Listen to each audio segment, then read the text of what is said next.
नई बहू का जादुई लहंगा चूड़ी सैंडल।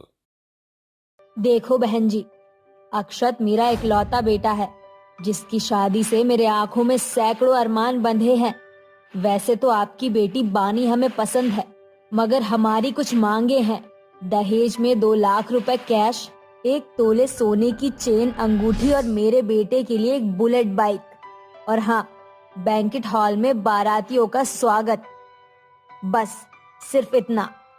लालची लीलावती की बड़ी मांग सुनकर बानी की गरीब माँ तुलसी बोलती है। मगर बहन जी, मैं गरीब माँ इतनी बंदोबस्त कहाँ से करूंगी? वो आप देखिए। और अगर दहेज का बंदोबस्त नहीं हो सकता है तो फिर अपनी बेटी का घर बस्ता देखने के अरमान को मिटा दीजिए, क्योंकि दहेज लेना तो रजवाड़े के जमाने से चला आ रहा है। और आज के महंगे दौर में बगैर दहेज के शादी के गाजे बाजे नहीं बजते। लीलावती की चिकनी चुपड़ी बातें गरीब मजबूर माँ के मन में गहराई से उथल पुथल मचाने लगती है और वो हामी भरते हुए बोलती है। मुझे आपकी शर्त मंजूर है लीलावती बहन। ठीक है, फिर इजाजत दीजिए। शादी बाराती की तैयारियां भी तो शुरू करनी है। फिर लीलावती के जाते ही बानी बोलती है। माँ, किस आधार पर आपने उनकी मांग को स्वीकार लिया? बाबूजी के गुजर जाने के बाद से हम इस गरीबी के दलदल में इस कदर धंस गए कि इस छप्पर की छत को पक्की छत में बदलने के पैसे तक ना जोड़ सके। तो दहेज की बड़ी रकम, सोना, बैंकेट और बुलेट, ये सब कहाँ से आएगा? बानी, तू भूल गई, तेरी माँ एक दर्जी है जिसके हाथों में कपड़े सिलने का इल्म है।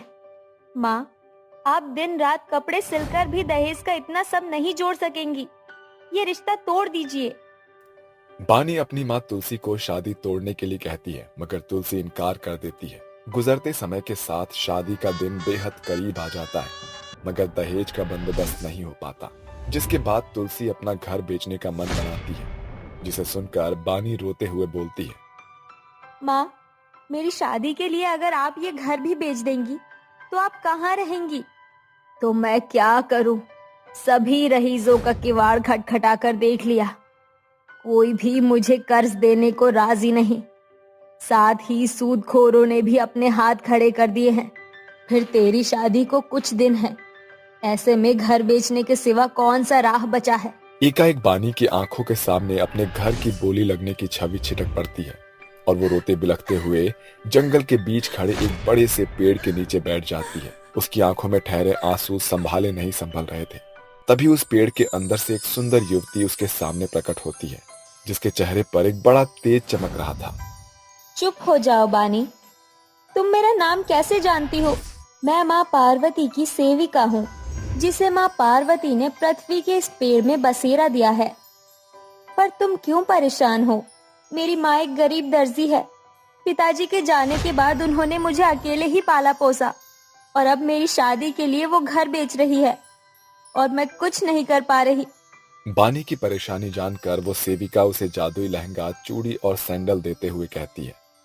ये लो बानी, ये जादुई लहंगा, चूड़ी और सैंडल है जो तुम्हें हूबहू अपने जैसे बहुतेरे लहंगा, चूड़ी और सैंडल देगा, जिसे बेचकर तुम अपनी शादी के पैसे जोड़ पाओगी और तुम्हें अपना घर नहीं बेचना पड़ेगा। बानी सेविका को शुक्रिया बोलकर जादुई लहंगा, चूड़ी और सैंडल लेकर अपने घर चली जाती है। अरे बानी बेटी, ये लहंगा, चूड़ी और सैंडल तो बड़े ही सुंदर है। कहाँ से खरीदा? खरीदा नहीं माँ, बल्कि एक जादुई सेविका ने दिया है। बानी अपनी माँ को सारा वाक्या बताती है। मैं जानती हूँ आपको मेरी बात पर भरोसा नहीं। मेरे जादुई लहंगे, चूड़ी, सैंडल, जल्दी से अपना जादू दिखाओ। बानी के बोलते ही जादुई लहंगा, चूड़ी और सैंडल के इर्द गिर्द एक सुनहरी रोशनी इठलाते हुए अपने अंदर से सुंदर सैंडल, चमचमाती चूड़ियां और बहुत सारे लहंगे की बौछार कर देती है। अब बाबा का बनाया ये घर हमसे नहीं छीनेगा माँ। इस जादुई लहंगे, चूड़ी और सैंडल से सब कुछ हो जाएगा। इस तरह बानी अपने जादुई लहंगे, चूड़ी और सैंडल की बदौलत मिले लहंगे, चूड़ी, सैंडल को बेचकर दहेज का सामान जोड़ लेती है, जिसके बाद बानी जादुई लहंगे, चूड़ी और सैंडल को पहनकर 16 श्रृंगार से सज धज कर शादी के मंडप में आती है। सभी की नजर उसके लहंगे पर घिर जाती है और 7 फेरों के बंधन के साथ बानी लीलावती की बहू बनकर ससुराल आती है। अरे नई बहू, तेरा ये महंगा लहंगा तो बड़ा लाजवाब लग रहा है और सैंडल और चूड़ी तो एकदम हीरे के जैसे चमक रहे हैं। इन्हें पहनने के बाद तेरा खूबसूरत चेहरा खिल उठा है। शुक्रिया माँ जी। फिर नई बहू गृह प्रवेश करती है। समय बीतता है। बानी को बहू बने कुछ ही दिन बीते थे कि एक शाम अक्षत रोते हुए घर लौटता है। क्या हुआ अक्षत, आप इतने परेशान क्यों हैं? ऑफिस में आग लग गई बानी।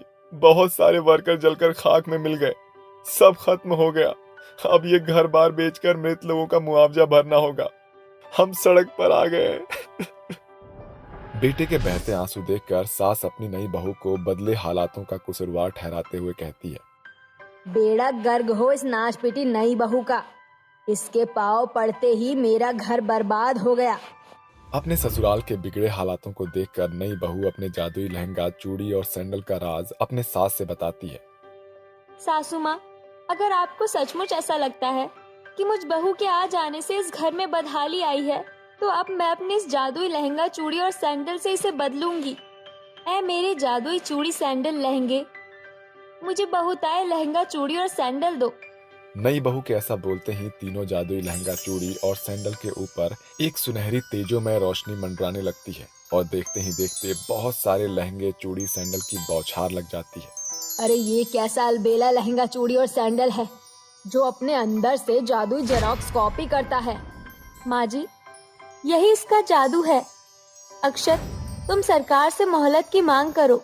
बहुत जल्द हम सभी का मुआवजा पूरा करेंगे, मगर ये घर नहीं बिकेगा। इसके बाद दोनों सास बहू लहंगे, चूड़ी और सैंडल को बेचने निकल पड़ती हैं।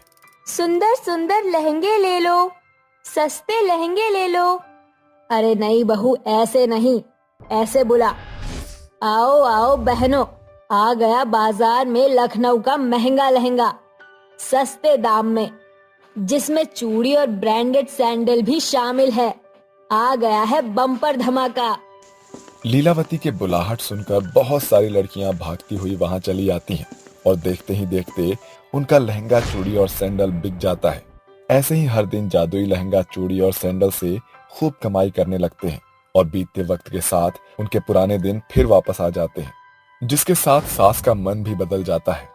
बानी बहू, मैंने बिना सोच विचार किए नियति का किया अपनी नई बहू के माथे मर दिया, मगर तूने अपने जादुई लहंगे, चूड़ी और सैंडल से अपने ससुराल की नींव बिकने से बचाई। भगवान ने मेरा भाग्य बड़ा बलवान बनाया है, जो मुझे तुझ जैसी बहू की सास बनने का सौभाग्य मिला। दोनों सास बहू बातें कर ही रही थी कि उनके दरवाजे पर एक आहट होती है। अरे कोई है, मेरी मदद करो। कहो बहन, हम तुम्हारी क्या मदद कर सकते हैं? मुझ भिखारिन माँ की झोली में मदद का हाथ बढ़ाओ। 2 दिन बाद मेरी छोटी बेटी की शादी है। इतना मोल दे दो कि मंदिर में ही सही उसकी शादी हो सके, वरना मुझ भिखारिन की बेटी का घर बसते बसते रह जाएगा। उस भिखारिन की लाचारी देखकर बानी की आंखें डबडबा जाती है और वो कहती है, जरा ठहरिए अम्मा। फिर बानी अपने जादुई लहंगे, चूड़ी और सैंडल से मदद मांगती है। हे मेरी जादुई लहंगा, चूड़ी और सैंडल, मैं किसी गरीब की बेटी का घर बसने में हाथ बढ़ाना चाहती हूँ। इस बार मुझे लहंगे, चूड़ी और सैंडल के साथ सोना भी चाहिए। नई बहू के इतना बोलते ही जादुई लहंगे, चूड़ी और सैंडल से वैसा ही जादुई ब्राइडल जोड़ा चूड़ी और सैंडल के साथ सोने के सिक्के खनकते हुए गिरने लगते हैं। ये लो अम्मा, तुम्हारी बेटी की शादी का लहंगा, चूड़ी और सैंडल हमारी ओर से भेंट, और ये सोने के सिक्के बेचकर अपनी बेटी का घर बसाओ। जुग जुग जियो बेटी। ये भिखारिन तुझे दिल से दुआ देती है, तेरे हाथों बहू तेरे गरीब की बेटियों का घर बसने पाए। ये बोलकर भिखारिन वहां से चली जाती है। बानी आज तक अपने जादुई लहंगे, चूड़ी और सैंडल से बेसहारा लड़कियों का घर बसाने में बड़ा योगदान निभा रही है। देख पूर्वी, आज तेरी छोटी बहन निकिता को लड़के वाले देखने आ रहे हैं, और तू जानती है ना हम तेरी शादी से पहले निकिता की शादी क्यों कर रहे हैं। हाँ मौसी जी, मैं सब कुछ जानती हूँ, आप चिंता मत कीजिए। मैं किचन में ही रहूंगी और सबके लिए नाश्ता बनाऊंगी, मैं किसी के सामने नहीं आऊंगी। ऐसा कहकर पूर्वी रसोई में जाकर सबके लिए नाश्ता बनाने लगती है।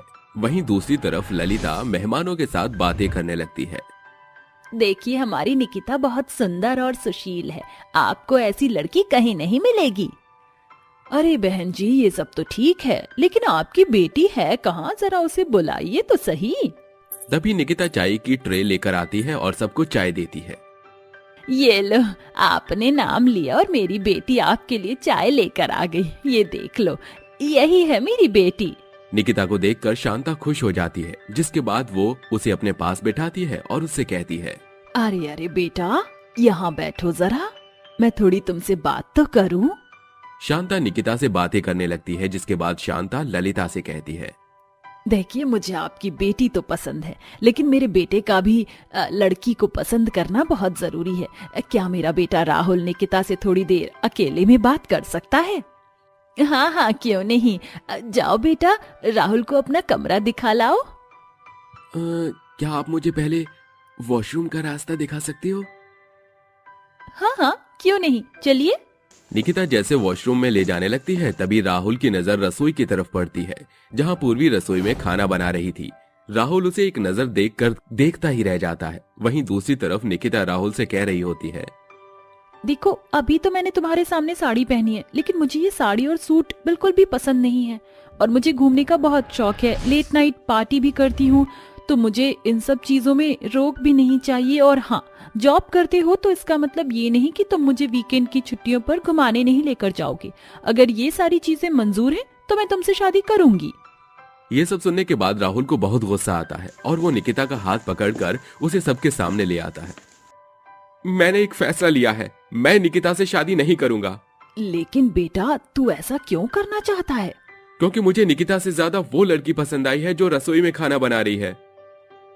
राहुल की बातें सुनते ही ललिता को बहुत ज्यादा गुस्सा आता है, जिसके बाद वो राहुल का रिश्ता पूर्वी के साथ होने से मना कर देता है और सभी मेहमानों को भेज देती है। सबके जाने के बाद ललिता पूर्वी के पास जाती है और उसके बाल पकड़कर उसे मारने लगती है। क्यों री? तुझे मैंने मना किया था ना कि तू किसी भी मेहमान के सामने नहीं आएगी, लेकिन तू अपनी हरकत से बाज नहीं आई। अब देख मैं तेरे साथ क्या करती हूँ। ललिता उसे बहुत मारती है, जिसके बाद वो रोते हुए अपने कमरे में चली जाती है और अपनी माँ को याद करने लगती है। माँ, आप मुझे छोड़कर क्यों चली गई? मेरे साथ यहाँ बहुत अत्याचार हो रहा है। माँ, मुझे भी अपने पास बुला लो माँ। पूर्वी अपनी माँ को याद कर ही रही थी कि तभी अचानक से उसकी माँ सफेद साड़ी पहने उसके सामने प्रकट होती है। पूर्वी, चिंता करने की कोई जरूरत नहीं है। मैं जानती हूँ तुम बहुत परेशान हो और तुम्हारी मौसी तुम्हारे ऊपर बहुत अत्याचार करती हैं। ये देखो, मैं तुम्हारे लिए क्या लेकर आई हूँ। माया अपनी बेटी पूर्वी को एक बहुत सुंदर सैंडल देती है। जब भी तुम इन्हें पहनकर अपने लिए कुछ मांगोगी तो वह तुम्हें फौरन मिल जाएगा। पूर्वी अपनी माँ की दी हुई सैंडल पहनकर बहुत खुश होती है, जिसके बाद उसकी स्वर्गीय माँ वहाँ से गायब हो जाती है। वहीं पूर्वी सैंडल पहनकर कहती है, जादुई सैंडल, मेरी मौसी ने मुझे खाना नहीं दिया, क्या तुम मुझे खाने के लिए खाना दे सकती हो? पूर्वी के इतना कहते ही उसके सामने कई प्रकार के अलग अलग पकवान प्रकट हो जाते हैं। इतना सारा खाना, अरे वाह, ये तो बहुत स्वादिष्ट लग रहा है। पूर्वी तुरंत खाना खाने लगती है, जिसके बाद वो अपने कपड़े देखकर कहती है, अरे मेरे पास तो अच्छे कपड़े भी नहीं हैं। जादुई सैंडल, क्या तुम अपने जादू से मुझे कोई प्यारी सी ड्रेस पहना सकती हो? पूर्वी के इतना कहते ही उसके फटे पुराने कपड़े अचानक से बहुत प्यारी ड्रेस में बदल जाते हैं, जिसके बाद वो बहुत खुश होती है और आराम से सो जाती है। अगले दिन जैसे ही सवेरा होता है, वैसे ही पूर्वी की मौसी उसके नए कपड़े देखकर उससे कहती है, अरे पूर्वी, तेरे पास ये नए कपड़े कहाँ से आए? दरअसल माँ के संदूक में रखे हुए थे ये। मैंने सोचा रखे रखे बेकार हो जाएंगे, इसलिए पहन लेती हूँ। पूर्वी की ये बात ललिता को हजम नहीं होती और वो अपने मन ही मन सोचती है, मेरी बहन के पास इतने सुंदर कपड़े कहाँ से आए? और अगर होते तो वो तो पहले ही मैं निकाल लेती, फिर ये ड्रेस कहाँ से आई? एक तो ललिता पूर्वी की खूबसूरती से बहुत जलती थी, तो वहीं दूसरी तरफ उसकी बेटी निकिता के अंदर बिल्कुल भी संस्कार नहीं थे, जिसके चलते उसका रिश्ता भी तय नहीं हो रहा था। एक दिन फिर से निकिता के लिए रिश्ता आता है, लेकिन लड़के वाले पूर्वी को पसंद करके चले जाते हैं, जिसके बाद ललिता पूर्वी को फिर से मारना पीटना शुरू कर देती है। तेरी वजह से आज फिर से मेरी बेटी का रिश्ता टूट गया। आज तू मुझसे नहीं बचेगी। ललिता फिर से बेचारी पूर्वी को उसकी बिना गलती पर ही मारने लगती है, जिसके चलते पूर्वी जोर जोर से रोने लगती है। मौसी जी, मैं आपके आगे हाथ जोड़ती हूँ, मुझे माफ कर दीजिए। मैं आइंदा कभी भी रिश्तेदारों के सामने नहीं आऊंगी, मैं आपसे वादा करती हूँ। अब मैं तेरे पैरों को तोड़ ही दूंगी ताकि तू किसी लायक ही ना बचे। ललिता छड़ी उठाकर पूर्वी के पैरों पर मारने लगती है, जिसके बाद बेचारी पूर्वी रोती रहती है। ललिता को फिर भी उसके ऊपर कोई तरस नहीं आता। तभी उसकी जादुई सैंडल में से उसकी माँ की आत्मा निकल कर आती है और ललिता की छड़ी को पकड़ लेती है। तेरी हिम्मत कैसे हुई मेरी बेटी को मारने की? इतने दिन से मेरी बेटी तेरे अत्याचार सहन कर रही थी, लेकिन अब नहीं। आज मैं तुम सबको अच्छा सबक सिखाऊंगी। माया की आत्मा छड़ी उठाकर ललिता को मारना शुरू कर देती है, जिसके बाद पूर्वी अपनी स्वर्गीय माँ के सामने हाथ जोड़कर कहती है, माँ, ऐसा मत करो ना, इन्हें छोड़ दो। ये भी मेरी माँ जैसी हैं। आखिर ये आपकी बहन है और आपकी बहन मेरी माँ हुई। आप इनके ऊपर हाथ मत उठाइए ना। पूर्वी के मुंह से ये सारी बातें सुनकर ललिता को अपनी गलती का पछतावा होता है, जिसके बाद वो रोते हुए कहती है, मुझे माफ कर दो, मुझसे बहुत बड़ी गलती हो गई। मैंने हमेशा तुम्हें पराई समझा, लेकिन तुम तो हमेशा से ही मुझे अपनी माँ समझती थी। दीदी, आज के बाद मैं पूर्वी के साथ कभी कोई अत्याचार नहीं करूंगी। मुझे आखिरी मौका दे दीजिए। ललिता के ऐसा कहते ही माया की आत्मा वहां से गायब हो जाती है, जिसके बाद ललिता पूर्वी के साथ अच्छे से रहने लगती है। अब वो पूर्वी को बिल्कुल एक माँ की तरह प्यार करने लगती है और सबसे पहले पूर्वी की शादी करवाती है। उसकी शादी के बाद वो अपनी बेटी निकिता को घर के तौर तरीके और संस्कार सिखाती है और उसकी भी शादी करके उसे उसके ससुराल भेज देती है। कुंजपुर गांव में रहने वाली 17 साल की सलोनी एक गरीब दर्जी थी, जो चंद पैसों में लोगों के कपड़े सिलकर अपने घर का गुजारा भत्ता चलाती थी। अरे ओ सलोनी, अरे भीतर है क्या? हाँ चाची, आ जाओ। अरे परसों रोज मैंने तुम्हें जो ब्लाउज सिलने को दिया था वो पूरा हो गया क्या? हाँ चाची, वो तो मैंने सवेरे ही सिल दिया था और उसकी तुरपाई भी पूरी हो गई है। ये लीजिए। सलोनी रेवा का सिला हुआ ब्लाउज उसे थमा देती है। बदले में रेवा उसे 50 रुपए देती है, जिसे देखकर सलोनी दुखी स्वर में कहती है, ये क्या चाची, सिर्फ 50 रुपए? अरे तो क्या तुझे 500 रुपए दूं? मैंने ऐसा कब कहा? अगर चाची मेरी मजदूरी बराबर मेहनताना तो दे दीजिए।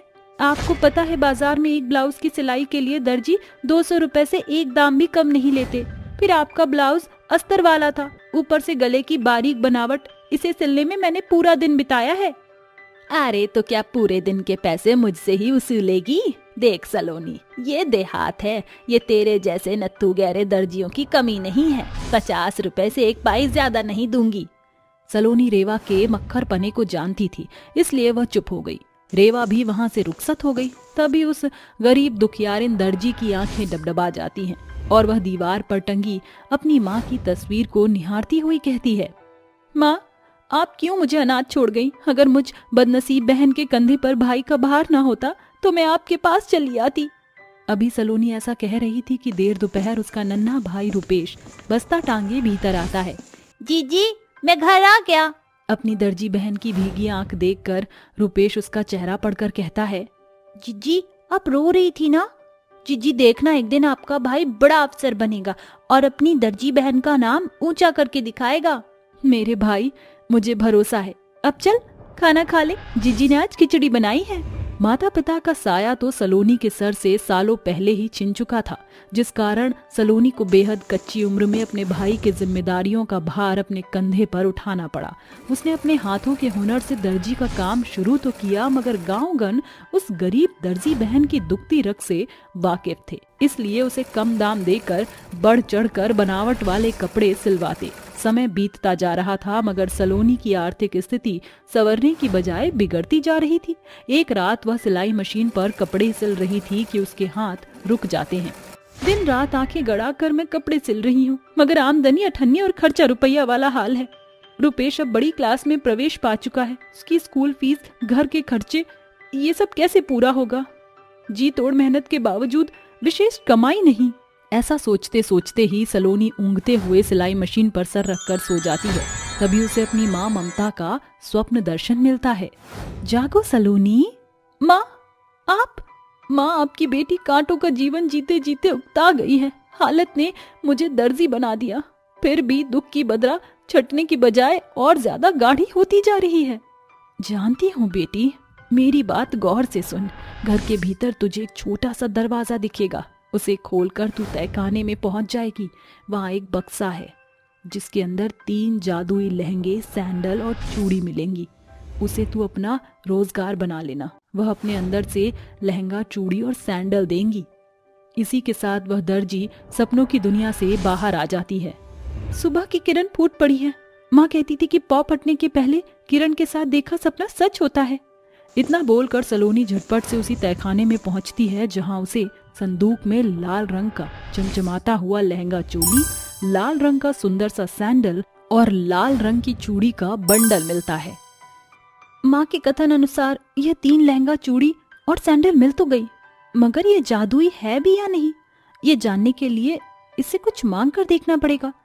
जादुई लहंगा, सैंडल और चूड़ी, अगर तुम जादुई हो तो अपना पुख्ता प्रमाण मेरे सामने प्रकट करो।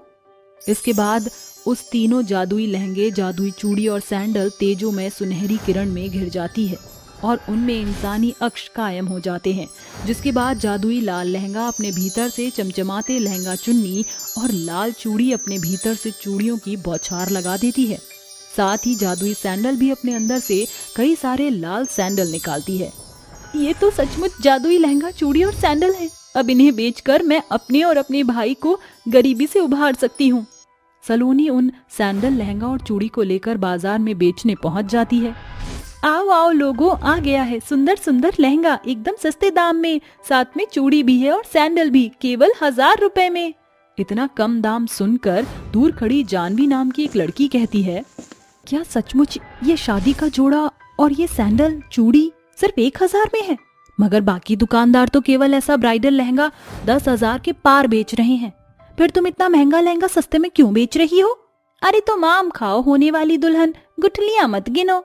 कुछ ही देर में सलोनी के सारे लहंगे, चूड़ी और सैंडल बिक जाते हैं, जिसके बाद में उसे बहुतेरी कमाई हाथ लगती है। ऐसे ही हर दिन बीतता चला जाता है। सलोनी रोजाना अपने जादुई लहंगा, सैंडल और चूड़ी की मदद से वैसा ही बहुतायत लहंगा, सैंडल और चूड़ी बाजार में बेचती है और बदले में खूब पैसे कमाती है। देखते ही देखते उस गरीब दर्जी बहन के घर से गरीबी के बादल छटने के साथ उसका जीवन पटरी पर आ जाता है। अब कई बरस बीत चुके। एक रोज सलोनी के मन में ख्याल आया, जादुई लहंगा, सैंडल और चूड़ी के चलते मेरा जीवन तो गरीबी के गढ़ से बाहर निकल चुका है, मगर अभी भी जाने कितने ही घर घनघोर गरीबी से जूझ रहे हैं। अगर मैं उन गरीब बाप की बेटियों की शादी में लहंगा, चूड़ी और सैंडल देकर उनकी मदद करूं तो उनके पिता के कंधे कर्ज के बोझ के तले नहीं दबेंगे।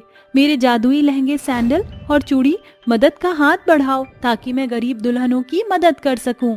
सलोनी के ऐसा कहते ही जादुई लाल लहंगे, सैंडल और चूड़ी के भीतर से खूब सारे लहंगे, चमचमाती चूड़ी और सुंदर सुंदर सैंडल की भरमार लग जाती है। उन्हें लेकर वह मंदिर की ओर बढ़ ही रही थी कि उसके कदम एक गरीब घर के बाहर रुक जाते हैं, जहां बिंदिया नाम की दुल्हन बेरंग साड़ी पहने मंदिर की ओर बढ़ रही थी। जरा ठहरो बहन, आज तुम्हारा ब्याह है क्या? हाँ बहन, मगर अमीर की मौत और गरीब की बेटी का ब्याह कहाँ पता चलता है। ऐसा ना कहो, ये मेरी तरफ से शादी का लहंगा, सैंडल और चूड़ी तोहफा ले लो और इसे पहनो, क्योंकि शादी सिर्फ एक बार होती है। इस तरह सलोनी गरीब बिंदिया को अपने हाथों से उस जादुई जोड़े, चूड़ी और सैंडल को पहनाकर उसे दुल्हन बनाती है।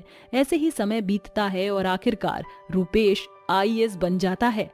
जीजी देखो, आपका भाई अपने पैरों पर खड़ा हो गया है। अब देखना, ये अफसर भाई अपनी दर्जी बहन की शादी में पूरे गांव को दुल्हन की तरह सजाएगा। अपने भाई की बात सुनकर सलोनी की पलकें भीग जाती हैं और रूपेश सलोनी की शादी के लिए एक सुलझे हुए परिवार से रिश्ता तय करता है।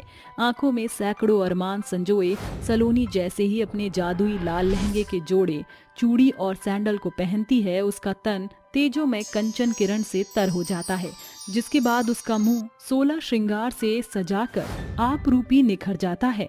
ये कैसे हुआ? मेरे पास एक भी जेवर नहीं थे, फिर ये सोने के जेवर और मेरा रूप कैसे बदला? अचानक इसका ध्यान अपने जादुई लाल रंग के जोड़े पर घिरता है, जिसके बाद उसके चेहरे पर पड़ा प्रश्न चिन्ह दूर हो जाता है और अंत में 7 फेरे के साथ सलोनी ब्याह के बंधन में बंधकर अपनी नई गृहस्थी में प्रवेश करती है। भावना ने होश ही संभाला था कि उसके माता पिता दुनिया को अलविदा कह गए। ऐसे में उसके पिता के भाई भूपेश ने अनाथ भावना की देखरेख का जिम्मा उठाया, मगर उसकी चाची माया भावना से उखड़ी उखड़ी रहती थी। माया के 2 बच्चे थे, रॉकी और सोनिया। उसने अपने बच्चों की अच्छी परवरिश के साथ साथ खूब पढ़ाया लिखाया, मगर कच्ची उम्र की भावना के हाथों के कलम की जगह घर की जिम्मेदारी में उलझनों में डालकर उसकी हथेलियों पर करची चमचे की चपत लगा दी। कई साल बीत गए। अरे ओ महारानी, आज की तारीख में मेरा नाश्ता मिलेगा या फिर माँ को बुलाना पड़ेगा? अरे गुस्सा क्यों करती हो मेरी प्यारी बहन? ये लो तुम्हारा ब्रेकफास्ट, ब्रेड और ऑमलेट। बस करो अपने एहसान गिनवाना, और मुझसे नाता जोड़ने की कोई जरूरत नहीं, गवार कहीं की। हाँ। ये पहली बार नहीं था जब सोनिया ने भावना से टेढ़े मुंह बात की थी। भावना रोजाना इस बेइज्जती को सहती थी, कभी भाई से तो कभी बहन से। वह बेचारी बचपन से ही परिवार के प्यार को तरसती आ रही थी। भावना, भावना, अरे कहाँ है कमबख्त, जल्दी से यहाँ। जी चाची जी, आपने मुझे बुलाया? केवरी करम जली, कान क्या कचरे में फेंक आई है? एक बार में सुनती क्यों नहीं है? मेरे बेटे को कॉलेज जाना है, जल्दी से इसके शर्ट इस्त्री कर दे। जी चाची। भावना रॉकी का शर्ट इस्त्री करने में लग जाती है, तभी उसकी सौतेली बहन सोनिया उसे बुलाने लगती है। भावना, ओ भावना, जल्दी से यहाँ। सोनिया को गुस्से के गर्दिश में गड़जता देखकर बेचारी बहन दहशत में आकर स्त्री को शर्ट पर ही भूलकर भागती हुई कमरे से बाहर आती है। क्या बात है मेरी बहन, कुछ चाहिए क्या? गांव की गवार बातों में मेरा समय मत गवा। ये बता कि मेरी सैंडल कहाँ है, कब से ढूंढ रही हूँ। ओफ सोनिया, शायद तुमने देखा नहीं, सैंडल तो तुम्हारे आंखों के सामने ही रखी थी। वो तो मैंने कब की देख ली थी, मगर वो क्या है ना, मुझे तेरे जैसे गिरने की आदत नहीं। अब चलिए सैंडल मेरे पैरों में पहनाओ। बहन का बुरा रवैया भावना के मन को भेद देता है। तभी कमरे से रॉकी चिल्लाता है। माया का बेटा रॉकी जुल्म ज्यादती ढाने में उसकी जेरोक्स कॉपी है। वह भावना को देखकर हर बार नाक भौं सिकोड़ता था। अरे ओ नौकरानी, कहाँ मर रही है, जल्दी यहाँ। क्या हुआ रॉकी, तुम गुस्से में लाल पीले क्यों हुए बैठे हो? रॉकी गुस्से से दांत पीसते हुए छोटे बड़े दायरे को भूलकर भावना को जोरदार थप्पड़ मारता है, जिसकी गूंज पूरे घर को घेर लेती है और भावना जमीन पर जा गिरती है। कितनी बार कहा है अपनी लिमिटेशन क्रॉस मत किया कर, जाहिल गवार, मेरी महंगी शर्ट जला दी तूने। रॉकी, अपनी बहन का भरोसा करो, मैंने जानबूझकर ऐसा नहीं किया।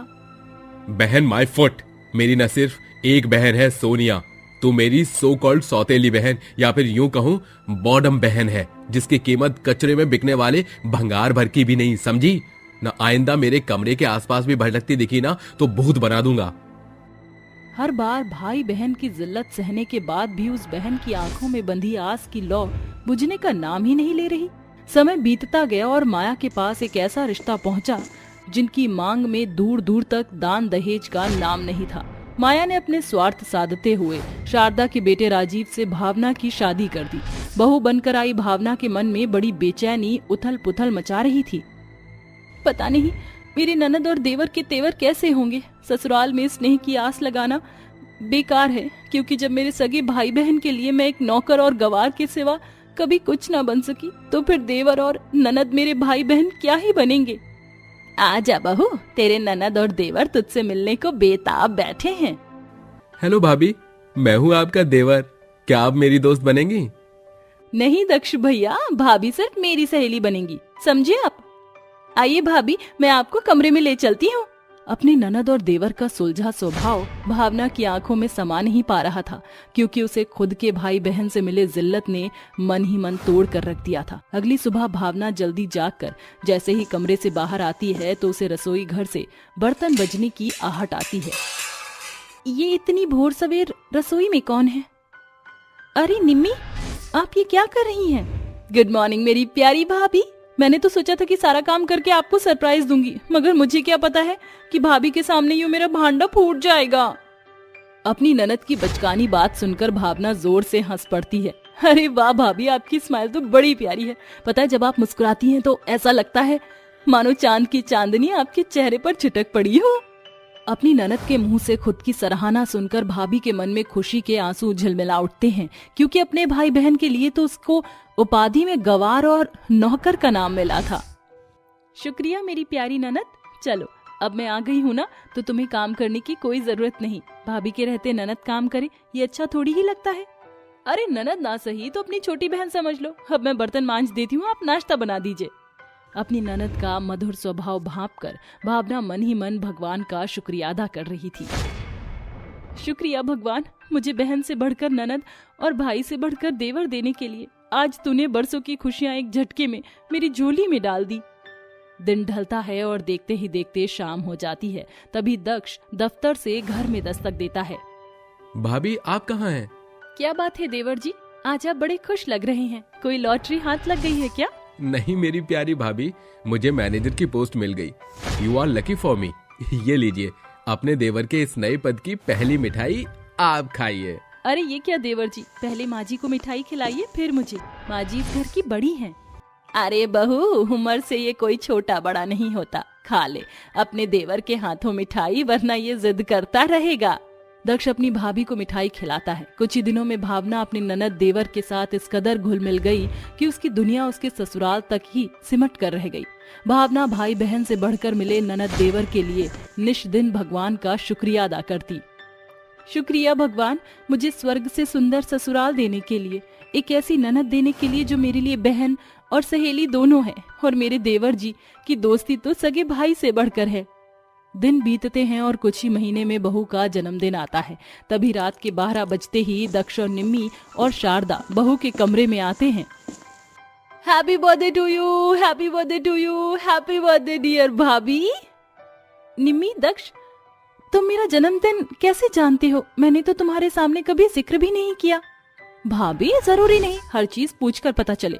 दरअसल मैंने और दक्ष भैया ने बड़े ही छानबीन के बाद पता लगाया कि आज आपका जन्मदिन है। जल्दी जल्दी में ज्यादा अरेंजमेंट नहीं हो सका, बस इतना ही हुआ। अरे पगली, ये सब करने की क्या जरूरत थी? तुम दोनों के साथ बिताया हर दिन मेरे लिए जन्मदिन के जैसा होता है। मैं बड़ी भाग्यशाली हूँ जो मैं तुम दोनों की भाभी बनी हूँ। मेरी हर छोटी बड़ी परेशानी को कहने से पहले तुम भाप जाते हो। निम्मी का मेरे बहन के जैसे काम में हाथ बटाना और दक्ष जैसे मिले देवर में मुझे दुगना मान दिया, जिसके लिए मैं मायके में हमेशा मोहताज रही। भाभी की पलके भीगता देखकर दोनों ननद देवर बात को बदलते हुए बोलते हैं। ओफो भाभी, हमने इतनी मेहनत से आपके लिए बर्थडे केक बनाया है और आप मायके की बात लिए बैठे हैं। केक काटिए। भावना आंसू पोंछ लेती है, जिसके बाद सारा ससुराल साथ मिलकर बहू का बर्थडे मनाते हैं।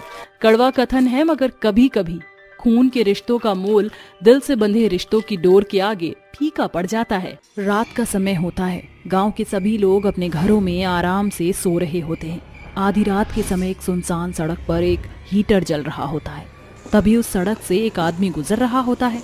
हे भगवान, कितनी ठंड हो रही है। इतनी ठंड की वजह से तो मेरी हालत बुरी हो चुकी है। काश कि थोड़ी बहुत गर्माहट मिल जाए। जैसे जैसे कैलाश आगे बढ़ता जाता है, उसकी नजर एक हीटर के ऊपर पड़ती है जो अपने आप जल रहा होता है।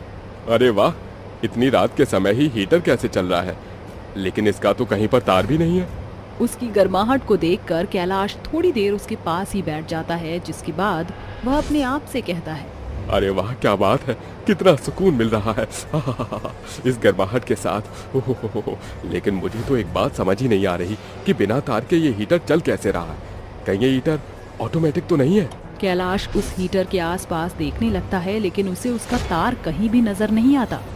जिसके बाद कैलाश के मन में हीटर को लेकर लालच आने लगता है। अरे वाह, एकदम ऑटोमेटिकली हीटर है। अगर इसे घर में ले गया तो बेबी भी खुश हो जाएगी और ठंड से भी छुटकारा मिल जाएगा। कैलाश जैसे ही उस हीटर को उठाने वाला होता है, तभी उसके अंदर से एक बहुत भयानक चुड़ैल निकलकर बाहर आती है। तेरी हिम्मत कैसे हुई मुझे छूने की? अरे चुड़ैल, चुड़ैल, मैंने तुझे नहीं छुआ। मैं तो इस हीटर को उठाने वाला था। ये हीटर मेरा है। अगर कोई मेरे हीटर के सामने आएगा तो मैं उसे नहीं छोड़ूंगी। ऐसा कहकर चुड़ैल कैलाश को मार देती है और वापस से हीटर के अंदर घुस जाती है। अगले दिन जैसे ही सवेरा होता है, गांव के सभी लोगों को कैलाश की लाश उस रास्ते पर नजर आती है, लेकिन वहां पर हीटर नहीं होता। हे भगवान, जरा देखो तो सही, बेचारे को कितनी बेरहमी से मारा लगता है किसी ने इसको जलाकर मारा है। इसका शरीर देखो किस तरह जल भुन गया है, मारने वाले ने जरा भी रहम नहीं किया। ऐसे ही और भी लोगों की जान जा चुकी है। आखिर ये सब कर कौन रहा है? हमें उस कातिल को ढूंढना होगा, नहीं तो ऐसे पता नहीं और कितने लोग मारे जाएंगे। ऐसे ही गांव में कई बार लोगों की लाश मिल चुकी थी। गांव के किसी भी व्यक्ति को ये समझ नहीं आ रहा था कि आखिर ये सब किसने किया है। चलिए ये जानने के लिए कहानी में थोड़ा पीछे चलते हैं। चंद्रपुर के एक छोटे से गांव में एक लड़की थी, सरोजनी नाम की। वो अपनी सास केसरी के साथ रहती थी। सरोजनी बहुत नादान और भोली थी, लेकिन केसरी को अपनी बहू बिल्कुल भी पसंद नहीं थी। वह अपने बेटे रोहित की शादी एक अमीर घराने में करना चाहती थी, लेकिन केसरी के पति विनोद ने उसकी एक नहीं सुनी और उसके बेटे की शादी बेचारी गरीब सरोजनी से कर दी। सर्दियों का समय चल रहा था। एक दिन सरोजनी रसोई में बर्तन धोने के बाद हीटर पर हाथ सेकने लगती है। हे भगवान, कितनी ठंड है! इतनी ठंड कोई इंसान कैसे बर्दाश्त कर सकता है? हाँ, लगा ले ठंड का बहाना ताकि तुझे हीटर सेकने को मिल जाए। अरे ये हीटर क्या तेरे बाप ने यहाँ पर ला कर रखा है? माँ जी, अभी बर्तन धोकर आई थी, मेरे हाथ बिल्कुल बर्फ की तरह सुन्न हो गए थे, इसलिए मैंने सोचा थोड़ी देर हीटर पर हाथ सेक लूं। अरे अगर इस तरह हीटर जलाती रहेगी तो बिजली का बिल कितना आएगा? तेरे पिताजी यहाँ पर बिजली का बिल भरने नहीं आएंगे। सरोजनी अपनी सास की डांट सुनकर हीटर बंद कर देती है और बाकी के काम करने के लिए चली जाती है। वहीं दूसरी तरफ केसरी अपने कमरे में अपने मन ही मन सोचने लगती है, मुझे इसका कुछ ना कुछ तो करना ही होगा। ये ऐसे नहीं मानेगी। अगर इसे मार दूंगी तो मुझे मेरे बेटे के लिए दूसरी बहू लाने में आसानी हो जाएगी। अब इसे मारने का कोई ना कोई तो प्लान सोचना ही होगा। केसरी ये सब सोच ही रही होती है कि तभी उसे हीटर का ख्याल आता है। क्यों ना मैं अपने हीटर से ही इसको जान से मार दूं। ऐसा सोचकर केसरी हीटर के वायर में छेड़छाड़ कर देती है, जिसके बाद बेचारी सरोजनी रात के समय सारे काम खत्म करने के बाद बर्तन धोने लगती है। हे भगवान, कितनी ठंड हो रही है। एक काम करती हूँ, फटाफट बर्तन धोकर हीटर में हाथ सेक लूंगी, लेकिन माँ जी से छुप कर, कहीं मुझे हीटर के पास जाना होगा। सरोजनी फटाफट बर्तन धोकर हीटर के पास जाती है, जिसके बाद वह जैसे ही स्विच ऑन करती है उसे एक जोरदार झटका लगता है और वह बिजली के करंट से वहीं तड़प तड़प के मर जाती है। उसके चिल्लाने की आवाज से रोहित भागता हुआ उसके पास आता है और किसी तरह लकड़ी के डंडे से स्विच को ऑफ कर देता है। हे भगवान, ये क्या? सरोजनी को तो सांस ही नहीं आ रही। विनोद सरोजनी की नस पकड़कर चेक करता है, जिसके बाद विनोद अफसोस करते हुए कहता है, बेटा अपने आप को संभालो, सरोजनी अब इस दुनिया में नहीं रही। बिजली के करंट से मौत होने के कारण लोगों को यह एक हादसा लगता है, लेकिन ये साजिश केसरी की थी। इसके बारे में किसी को नहीं पता चलता। रोहित और विनोद दोनों मिलकर सरोजनी का अंतिम संस्कार कर देते हैं, लेकिन बेचारी सरोजनी की आत्मा को शांति नहीं मिलती और वह भयानक चुड़ैल बन जाती है। माँ जी ने मेरे साथ इतनी बड़ी साजिश रची और मुझे जान से मार दिया। अब मैं माँ जी को नहीं छोड़ूंगी। चुड़ैल रात के समय केसरी के पास जाती है और कहती है, तूने मुझे मार दिया, अब मैं तुझे नहीं छोड़ूंगी। चुड़ैल को देखते ही केसरी की हवा टाइट हो जाती है और वह कहती है, मुझे छोड़ दो, मुझे माफ कर दो, मुझसे बहुत बड़ी गलती हो गई बहू, मुझे मेरी गलती का पछतावा है। मुझे मारने के बाद तुझे पछतावा हो रहा है? अरे जो तूने मेरे साथ किया अब मैं तेरे साथ करूंगी। सरोजनी की चुड़ैल उसकी एक नहीं सुनती और वह उसका गला घोंटकर मार देती है। उस दिन के बाद से चुड़ैल की आत्मा हीटर में घुस जाती है और वह हीटर लोगों की जान का कारण बन जाता है। वो एक बहुत भयानक चुड़ैल है और वो किसी को नहीं छोड़ेगी। उसे गांव में बुलाना होगा। तांत्रिक बाबा, हमारी मदद करो, पता नहीं कौन है जो लोगों को मारता जा रहा है, आप हमारी आखिरी उम्मीद हो। तांत्रिक अपनी तंत्र विद्या का इस्तेमाल करके पता लगाता है। तो तांत्रिक बाबा, इंतजार किस बात का है? आप हमारी मदद करो और उस चुड़ैल को यहाँ से बुलाओ और उससे हमारा पीछा छुड़वाओ।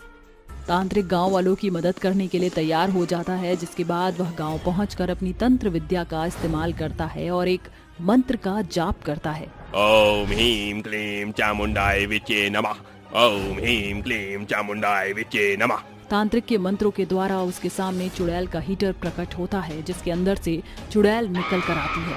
क्यों तांत्रिक, तूने इन लोगों की मदद क्यों कर रहा है? अगर तू इनकी मदद करेगा तो मैं तुझे भी मार दूंगी। चुड़ैल, तू अपनी मौत का बदला तो ले चुकी है, अब इन लोगों का पीछा छोड़ और यहाँ से चली जा।